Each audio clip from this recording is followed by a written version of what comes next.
All right. Hey, everyone. This is Jonathan. Great to have you back. We've got a great show today. I think you will learn a lot from Jim Griffin. Jim, why don't you give me a little background about your background in HR tech and what you've been doing over the last 32 years? Is that right? Hey, JD, 35 actually. I Yeah. was saying earlier, I'm in my fourth decade of human capital management software, all the way back to the days where HR software was an oxymoron. So my career, I've spanned a lot of things. I've had a decade of selling payroll. I've had a decade of talent management.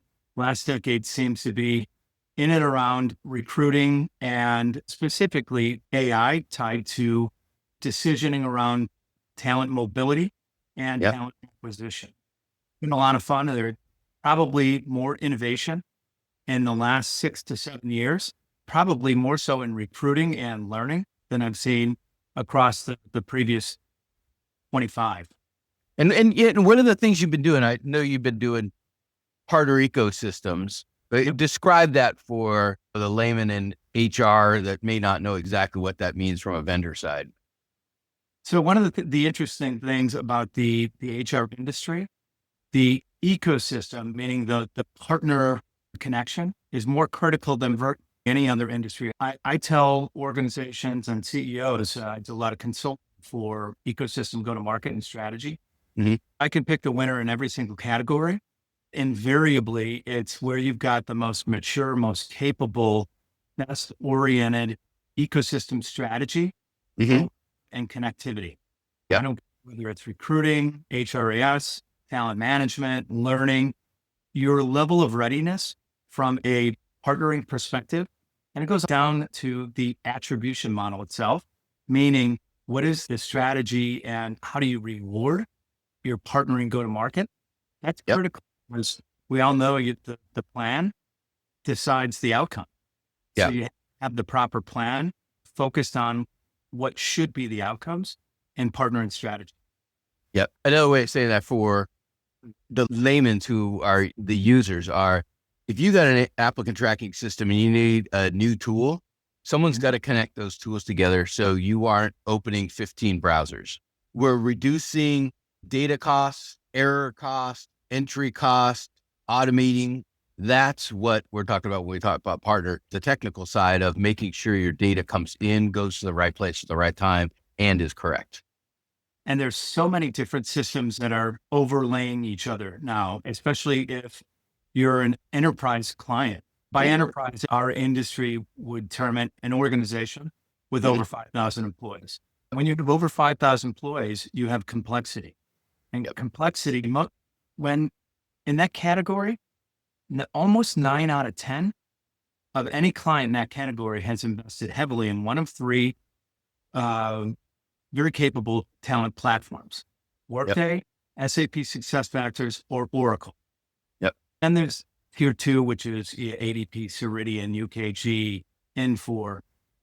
In the top tier category, clients get upset when they uncover that the solution they overpaid for is not going to comprehensively cover recruiting engagement, for instance. Suddenly they need a Phenom or a Beamery or an Avature that has to overlay the ATS that they've overspent for. And they're typically not happy about it. They don't fully understand why it's not covered. Innovation never ceases. Yep. And there's immense amount of innovation within this HR ecosystem. Every time you create something cool, they're looking at the triangle of time, resources, and money and Yep. decide in the finite spend that they can on development. Typically, it's not just going to be in candidate engagement. They're going to look at something far more impactful Mhm. or return on investment.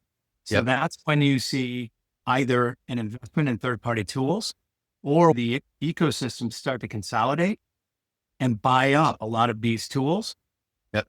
and become part of the larger ecosystem. The highest or top shelf happens to be SAP, Workday, or Oracle.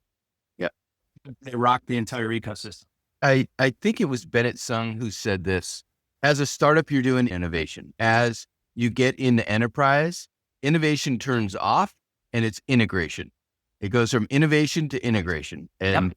And then you have another wave of innovation from a different vendor who then gets integrated.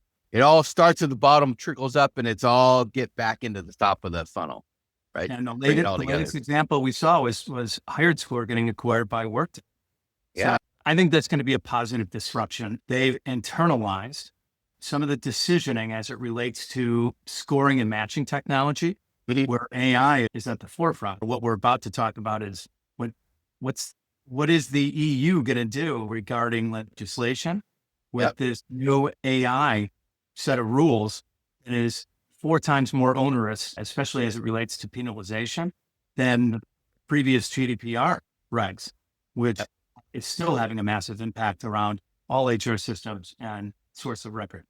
Yeah. So we're going straight into this, but let me set the tone for everyone. Jim and I and others in the HR tech influencer partner network, a lot of us talk to each other and we have a group. And Jim, on one of our calls, was talking the other day about the EU and its impact. So I said, Jim, we got to get on video. And no one is talking about this stuff, even in the ecosystem of HR tech systems. No one's talking about the EU side because it's almost like we're just putting our head in the sand and waiting for them to tell us exactly what's going to happen, which happens. But the other side is you still have to plan for it. And the reason I think that you're an expert on this from an interesting perspective is that the ecosystem, and you've seen GDPR's impact over the last 8 years or so. This is going to be a completely different and way more substantial change. Why don't you lay, just like we were talking about the green room, what got you interested in it and how did you start looking at the EU stuff? About 6 years ago, I was working for a small boutique in the SAP SuccessFactors ecosystem. We sold our company to a much larger one within the ecosystem. I spent the required year and a half there, and then I was looking for what's next. Uh-huh. And I did a lot of intense review around what was coming. And I saw this new thing almost 7 years ago. It was formatively AI and the impact specifically around skills. Now, anyone that's been in the space for a long time, skills is like the DNA. I don't care if it's recruiting, HRIS, goals and performance, compensation, learning. Skills is at the root level in every single one of these things. If you buy a platform such as SAP or Workday, it comes, if you get all of the talent modules that I just referred to, Mhm. ultimately what you're buying is a whole bunch of workflow. Each one of those workflows is informed by a compare and contrast on typically the job or the role, and then the talent profile. Mhm. And that talent profile can be a candidate profile, it can be an employee profile, it can be an alumni profile or former employee, and it can be a temporary or a contingent profile. But Yep. they're essentially the same. And at the root of all of those are a set of tables which describe the talent or describe the role. Root level of both on whether it's the left side or the right side are skills. Mhm. And they're doing a compare and contrast, looking for the delta, and then informing you so that you can make decisions on that workflow, whether it's a pay for performance and comp decision, end of the year performance review. So it's timely to talk about that. One of those inherently has a skills analysis. Yep. Because skills informs what's required based on the tasks in the role, or what level of experience and the proficiency in that skill that gives you a level of readiness or your capability to execute, or in a look back, how well you did in these tasks tied to this role. Then you're scored. You might get graduated into a more comprehensive role, or you may be put on a performance improvement plan. But ultimately, all of these things, root level looks at the skills table. Now, Yep. I spent all of that time because what AI does, and there's multiple forms of AI for HR purposes. I'm going to look at generative AI Mhm. and then AI ML. Mhm. Perfect. AI ML was first. What that does in machine learning and a deep neural network as it relates to skills. JD, you may have submitted your resume, your CV, at the root level in your CV are the skills that you've learned and the level of aptitude that you have within those skills. Yep. On the other side is the job description if this is a talent acquisition scenario, they've got skills that are required, assuming they put the right skills on that resume, which that's, I like that assumption. but say there are 3 skills that AI from machine learning you didn't have on your resume. Mm-hmm. But through the process of normalization, which is what a deep neural network will do, it can infer that JD has these 3 likely skills that you did not overtly post in your CV. But now it's adding those, and now the system can match and score you based upon the skills in the job and the skills to you, more accurately depicting your fit for that role. So it's a massive impact because that was not capable, and you're automating something that never existed. The other side of the equation is the job description itself. If the job role is informed by the tasks required to execute that role, generative AI can look at the job, both the name and the tasks, and generate the entire job description with the tasks there. It's now informed on the skills necessary to execute that task and recreate that entire job description on the fly. And I'll do it in super layman terms. Skills are the stuff that we do, the abilities that we have. I don't write on my resume the stuff that I know how to do. It would be a Bible, right? And no one would want to read that. So our advertisement as a job seeker does not have the Bible behind it of all the stuff that I know how to do. But the computer can infer that if I say I was senior product manager of conversational AI at the largest healthcare system in the United States, it probably knows enough about what that means. But that's that mapping behind it. As a recruiting team member helping build those job descriptions that we're going to put into the computer or advertise, it can know that if you have a position that talks about JavaScript and there's some new technology that requires JavaScript, but someone doesn't talk about JavaScript on their resume, it can figure that out. That's just a technical example. You really helped me clarify something about using Gen AI as far as building job descriptions, because there's a lot of people using ChatGPT and generative different bards and whatnot to build job descriptions. And I think what's critical that you mentioned was you have to play with this stuff. It's just not going to spit out the first time. But if you pick your existing job description, put it into generative AI and say, hey, spit me out, this is what this person's going to do. And then you work with your team lead or your client as a manufacturing lead or the salesperson and say, look, this is what I put in. We're going to play with this thing in Gen AI and see if we can get the skills that you want, see if we can pull that together. So that's a critical distinction because that's where we're all going. The tools are already starting to give everyone that stuff, but there aren't that many people who know how to use it that way. That's the next step too. I always try and simplify it down. You've got skills which inform the job and skills which inform the talent. The old term was readiness, but potential needs to go to high performance. The level of proficiency tied to the skills aligned to that role is your readiness and your capability to do the job. AI on both sides is improving the description and the resume. And then it's doing scoring and matching at scale. It can look at your fit for that job and every other job that may or may not be open in the entire organization. This is what is found about skills-based hiring, better fits. But hey, there's these 7 positions we recognize. Now, if you start looking at reductions in force, most organizations are trying to save employees. They don't want to pump and dump, right? I've seen organizations have to restate earnings in a single quarter to the tune of multiple millions of dollars because of what I'll term the repatriation rate in a RIF of 20,000 employees, which unfortunately is happening. You're trying to save as many of these folks that want to be at your company. But you have to do this reduction. But at the same time, you know that you immediately need or will shortly need all of these other roles filled that are impacted by this RIF. And if you can find adjacencies and readiness from a skills match and fit, companies generally, and maybe a 22% success rate Yep. in repatriation based upon adjacent roles. Yep. But now they immediately had the ability to raise it up to 49% because they could immediately see the fit at scale for impacted by that RIF. Yep. Unbelievable positive outcome from that. It costs a lot to have to reduce an individual because you've got to pay out comp and benefits. It's a huge issue to the corporate culture. That is a significantly positive outcome of a very negative event. Yep. So things like that can now be automated with this technology. That's a high side.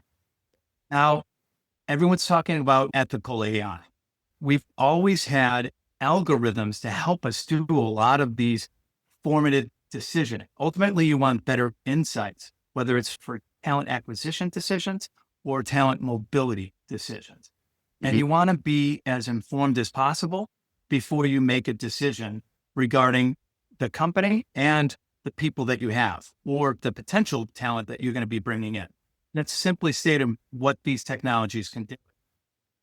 When misapplied, you can add bias into that decisioning. And where we've seen AI go wrong is when you let it loose and you don't manage it and attend to it and keep it in its swim lane, so to speak. And you can make bias-laden decisions that have unfair outcomes on certain people, whether it's gender, whether it's race, to the point where some organizations are even masking the picture and the gender in early stages for talent acquisition decisioning or talent mobility decision. The EU has recently come out with a large set of regulations that actually have penalties 4 times more onerous than what we see in GDPR. And anyone that's lived in everyone in a space for human capital management knows exactly how impactful GDPR has been on our space. Ultimately, the underlying objective was protect personal information. Very laudable objective, very difficult to execute in the day-to-day operations of enterprise HR because you're dealing always with personal information.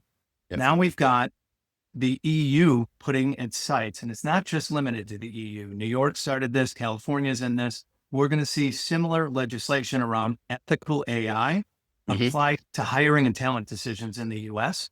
They just did it first. And once again, it's got its sights squarely focused on AI in decisioning for hiring.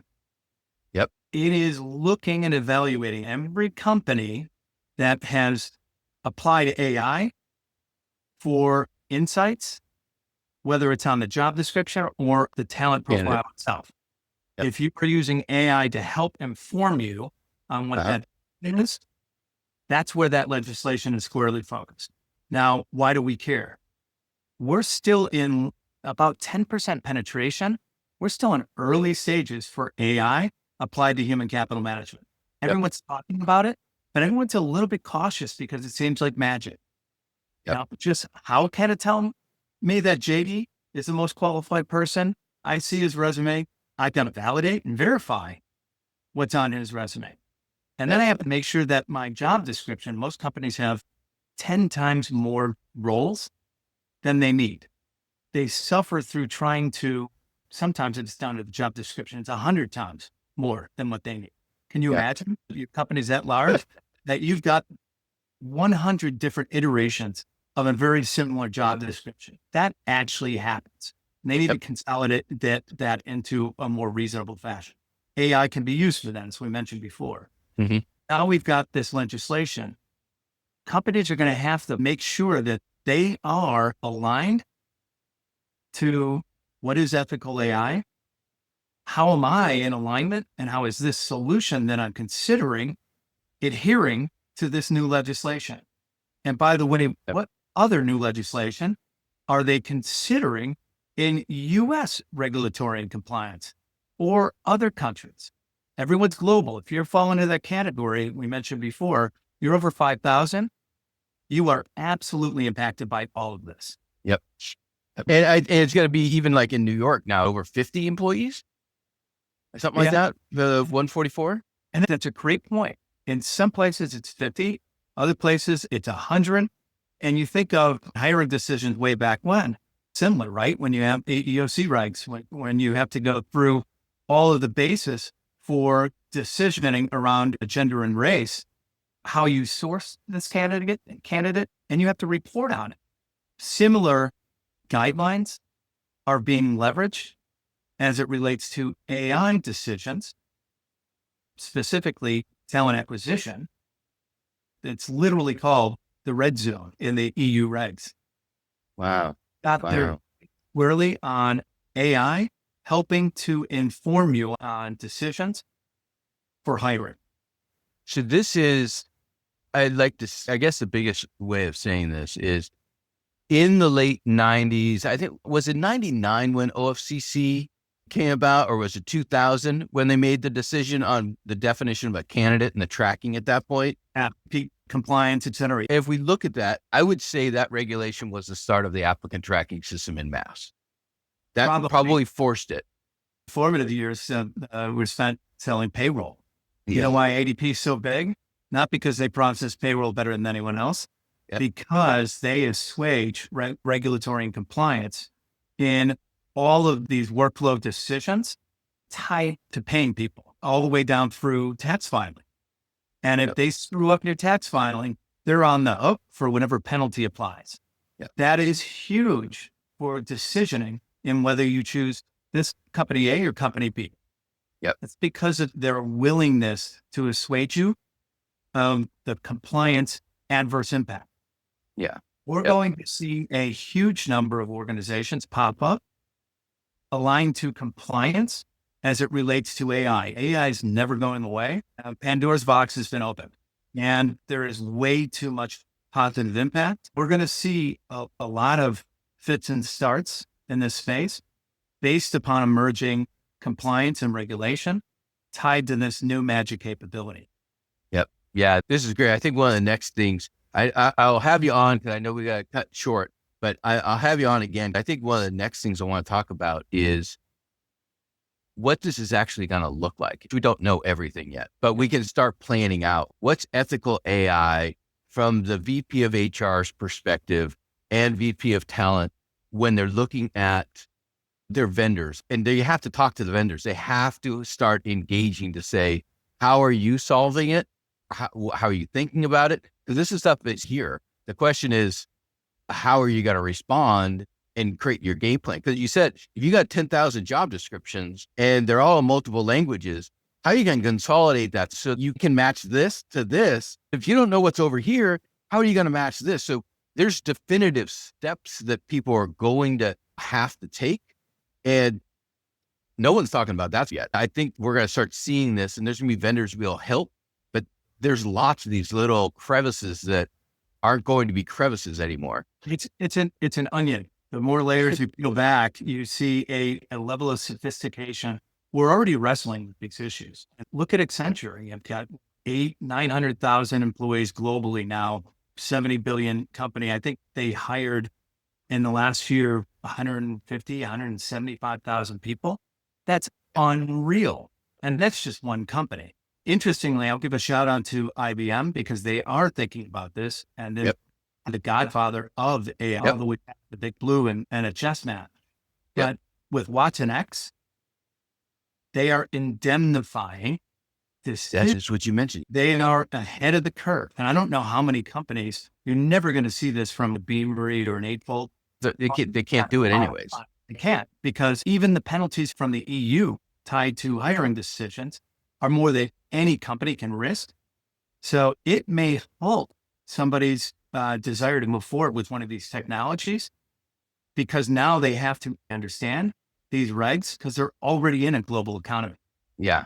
It's interesting. I met Jen Kirkpatrick at IBM. She is in charge of ethical AI or responsible AI, speaks at the Davos conference and World Economics Forum.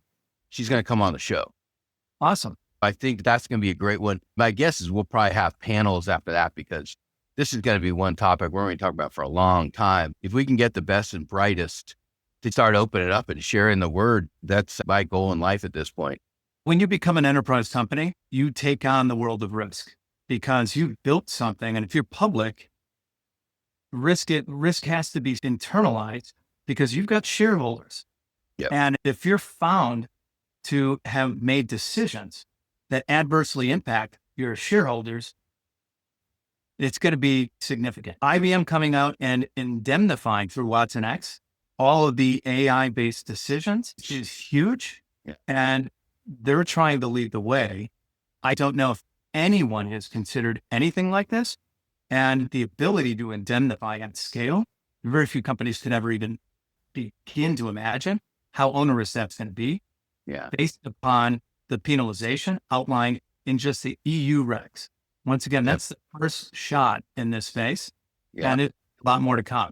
So it's going to be very interesting because now you're going to have to be very well informed before you make any buying decision on how well aligned this is to global regs and compliance in context of AI informing decisions, whether it's hiring or talent mobility.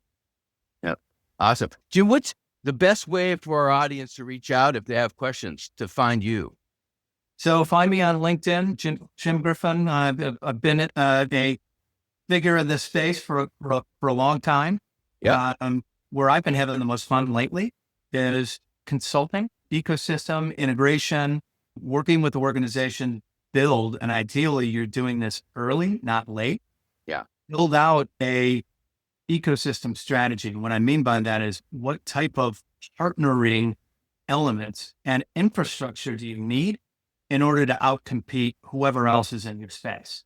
I love that stuff. You and I could sit at a bar for a week straight, depending on how much the credit card could hold, right? Just talking about integrations in HR and pipelines. So I know we're going to need some good bourbon for that, JD. All right. So we'll definitely catch up, and I'd love to have you back. Thank you so much for your time, Jim. This has been fantastic. My pleasure, JD. Thanks for having me. Thanks for spending your time here with GoHire Talks and listening to our guests. My intention has always been to create incredible content to help you in your career in recruiting, marketing, business, and leadership. We appreciate all of the insights and feedback you provide. If you've got guests you'd like us to have on the show, please let us know. Again, thank you for all your support.